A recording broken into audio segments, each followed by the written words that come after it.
শিমুলকে নিয়ে বাজে কথা বলায় এবার প্রতীক্ষাকে উচিত শিক্ষা দিল পুতুল। হ্যাঁ বন্ধুরা, এমনটাই দেখা যাবে, তাই সম্পূর্ণ জানতে ভিডিওটিতে লাইক দিয়ে চ্যানেলটি সাবস্ক্রাইব করে দেখতে থাকো।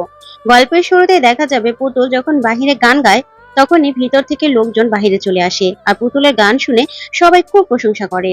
তখনই সেই প্রোগ্রামের মেন লোকগুলো এসেও বলতে থাকে, আসলে আমি বুঝতে পারিনি যে তুমি এত ভালো গান গাও, না হলে তুমি তো ভিতরেই গানটা গাইতে পারতে। ঠিক তখনই আরেকজন বলে ওঠে, আচ্ছা ও এখানে গান গাইছে কেন? ও তো এই গানটা স্টেজে গাইতে পারতো। তখন ওই লোকটা বলে যে আসলে আমি জানতাম না ও এত ভালো গান গায়, তাই আমি বারণ করেছিলাম। তখনই সে ম্যাডাম চলে আসে, যে ম্যাডামের ওই প্রোগ্রামে গান গাওয়ার কথা। তখন সে এসে বলতে থাকে যে কি কি হলো? তখনই লোকটা বলতে থাকে, আসলে ম্যাডাম কিছু না, এই মেয়েটা স্পেশাল চাইল্ড তো, তাই ওকে ভিতরে গান গাইতে আমি অ্যালাউ করিনি, তাই ও এখানেই গান গাইছে। আপনার কোনো সমস্যা নাই তো? আর গান গাওয়া হয়ে গেছে ওর। তখনই সে ম্যাডাম বলতে থাকে, আসলে ওর গলায় আমি আরেকটা গান শুনতে চাই। যা শুনে পুতুল সহ সবাই খুব খুশি হয়ে যায় আর শিমুলও খুব খুশি হয়। তখনই ওই লোকটা বলে, সত্যি ম্যাডাম ওর গলায় আরেকটা গান শুনতে চান আপনি? তখনই ম্যাডাম বলতে থাকে, হ্যাঁ আমি ওর গলায় আরেকটা গান শুনতে চাই। তখনই পুতুল বলে, ঠিক আছে ম্যাডাম, তবে ও এই রাস্তায় দাঁড়িয়ে আর গানটা গাইবে না। যদি আপনারা অনুমতি দেন ভিতরে স্টেজে গিয়েই গানটা গাইবে, না হলে গান গাইবে না। তখনই ম্যাডাম বলে, হ্যাঁ হ্যাঁ অবশ্যই, ভিতরে চলুন। তারপরে পুতুলকে নিয়ে ভিতরে যায় আর স্টেজে ডেকে নিলেই পুতুল খুব সুন্দর করে একটা গান শোনায়, যে গান শুনে শিমুলের চোখ বেয়ে জল পড়তে থাকে। তারপরে পরাগও বসে বসে গান শুনতে থাকে। তখন ম্যাডাম গান শেষে পুতুলকে গিয়ে খুব প্রশংসা করে আর বলতে থাকে, তুমি খুব বড় হবে, তোমাকে ভগবান নিজে তার আশীর্বাদ দিয়ে পাঠিয়েছে। তখনই পুতুল বলতে থাকে, আমার না স্বামী খুব অসুস্থ গো, তার জন্যই আমি এই গান গেয়ে উপার্জন করার জন্য এসেছি। আমার আর কোনো কিছু চাওয়ার নেই, আমার স্বামীটা যেন ভালো হয়ে যায় সেই আশীর্বাদ করো তোমরা। তখন সে ম্যাডাম বলতে থাকে, হ্যাঁ হ্যাঁ তোমার স্বামী ঠিক ভালো হয়ে যাবে। তারপরে আমার যে পারিশ্রমিকের টাকাটা, সেই টাকা থেকে আমি পুতুলকে অর্ধেকটা টাকা দিয়ে দিতে চাই, কারণ এখানে আমার একা গান গাওয়ার কথা ছিল। তাই যেহেতু পুতুলও এই স্টেজে গান গেয়েছে, তাই ওরও কিন্তু এই টাকার মধ্যে ভাগ আছে। তাই কেউ কিন্তু মনে করবেন না যে পুতুলকে আমি দয়া করছি। আসলে ওর প্রাপ্য টাকাটাই আমি ওর হাতে তুলে দিতে চাই। তখনই পুতুল শিমুলকে ইশারা দিয়ে জিজ্ঞাসা করে যে ও টাকাটা নিবে কিনা। তখন শিমুল বলে, নাও।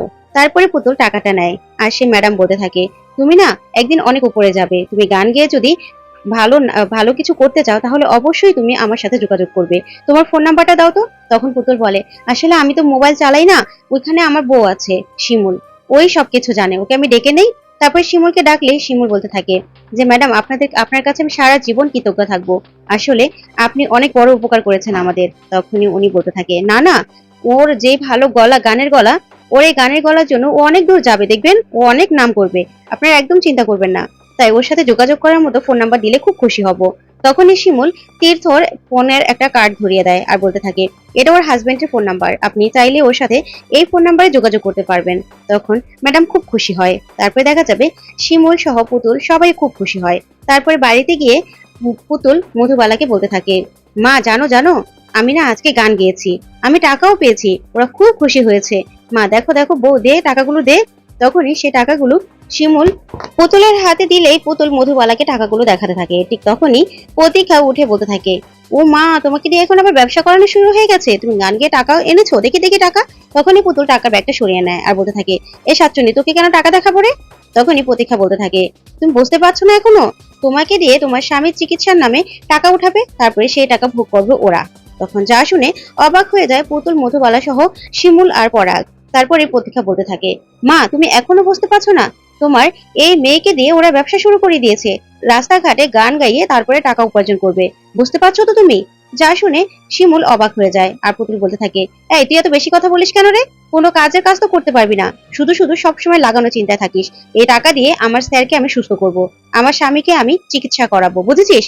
তখনই প্রতীক্ষা বলতে থাকে, এখানে আর কয় টাকা, এই টাকা দিয়ে কি আর চিকিৎসা হবে? আর তোমার স্বামীর চিকিৎসাতে কি আর এই টাকা পৌঁছবে? পৌঁছবে না। মা তুমি দেখো, ওরা এখন তোমার মেয়েকে দিয়ে ব্যবসা করানো শুরু করে দিয়েছে, কাল থেকে সকাল সন্ধ্যা শুধু গান গাওয়ার জন্য বাহিরে নিয়ে যাবে, দেখবে তারপরে বাসে ট্রেনে উঠিয়ে দেবে গান গাওয়ার জন্য। তখন শিমুল বলতে থাকে, তা যদি উঠেও তোমার কোনো সমস্যা আছে প্রতীক্ষা? এমনিতে তো কোনো কথা বলার নেই, শুধু শুধু লাগানো চিন্তা থাকো, তাই না? ওর স্বামীর চিকিৎসার জন্য ও টাকা উপার্জন করছে, তাতে তোমার এত লাগছে কেন? তখনই প্রতীক্ষা বলতে থাকে, হ্যাঁ হ্যাঁ জানি জানি, কেমন স্বামীর চিকিৎসার জন্য টাকা উপার্জন করাচ্ছ তোমরা। কেন, নিজেরা তো কিছু করতে পারছো না, এখন ওকে দিয়ে গান গাওয়াচ্ছ, তাই না? ও কি কিছু বোঝে নাকি ওকে দিয়ে গান গাওয়াচ্ছ? আর কত টাকাই বা পাবে? যা টাকা পাবে তোমরা কি সব টাকা চিকিৎসার জন্য খরচ করবে নাকি? যা শুনে অবাক হয়ে যায় পরাগ। তখনই পরাগ বলতে থাকে, দেখো প্রতিকা, যা তা কথা বলবে না। এখানে দিদি যদি দিদির স্বামীর জন্য টাকা উপার্জন করে তাকে চিকিৎসা করাতে চায়, তাতে তোমার এত সমস্যা কি? তুমি কেন এসব নিয়ে কথা বলছো? তুমি কেন ওর মাথার মধ্যে এসব কথাগুলো ঢুকাচ্ছ? আর মায়ের মাথার মধ্যে কেন এসব কথাগুলো ঢুকাচ্ছ বলো তো? এখানে শিমুল লোনের জন্য অ্যাপ্লাই করেছে, কিন্তু লোনটা ও কবে পাবে, কবে নাগাদ পাবে, পেতে পেতে অনেক দেরি হবে। তাই তাই আমরা দিদির গানের ব্যবস্থা করে দিয়ে টাকা উপার্জন করার চেষ্টা করছি, যাতে তীর্থ তার চিকিৎসাটা শুরু করতে পারি। তখনই একথা শুনে অবাক হয়ে যায় মধুবালা। তারপরে মধুবালা প্রতীক্ষার কথা শুনে বলতে থাকে, আচ্ছা বৌমা, তুমি বা ওকে নিয়ে বাহিরে গিয়ে গান গাওয়ালে কেন? তুমি তো আমার কাছে একবারও জিজ্ঞাসা করোনি। তাহলে ওকে বা দিয়ে কেন গান গাওয়াচ্ছ তোমরা? তখন এই কথা শুনে শিমুল অবাক হয়ে যায় আর বলতে থাকে, শোনো মা, তোমার মেয়ে না এখন অ্যাডাল্ট। ওর স্বামীর জন্য কি করবে সেটা ওই ভালো জানে। তাই ও যদি ওর স্বামীর চিকিৎসার জন্য টাকা উপার্জন করে, তাতে তোমার সমস্যা কি? ও যদি গান গাইতে পারে, ও লেখাপড়া জানে না, কোনো রকম কোনো কিচ্ছু জানে না, ও গানটা জানে। তাই ও যদি গান গেয়ে ওর স্বামীর চিকিৎসার জন্য টাকা উপার্জন করতে চায়, তাতে তো তুমি বলার কেউ না। তাহলে কেন এসব কথা বলছো মা? তখনই পরাগ বলতে থাকে, শোনো মা, এখানে দিদি টাকা উপার্জন করছে তীর্থদা চিকিৎসার জন্য, ওখানে শিমুল লোনের জন্য চেষ্টা করছে। তাহলে তুমি কেন কিছু করছো না? তুমি ওটা বাড়িতে বন্ধক রাখতে পারো, বন্ধক রেখেও তো টাকা দিতে পারো। তখনই পথিকা বলে ওঠে, ওই দেখো মা, তোমার বাড়িটা হাতছাড়া করানোর ব্যবস্থা করছে। না না মা, একদম তুমি এই বাড়ি বন্ধক রাখবে না, তাহলে কিন্তু তোমাকে পথে বসতে হবে, তোমাকে পথে থাকতে হবে, বুঝেছো?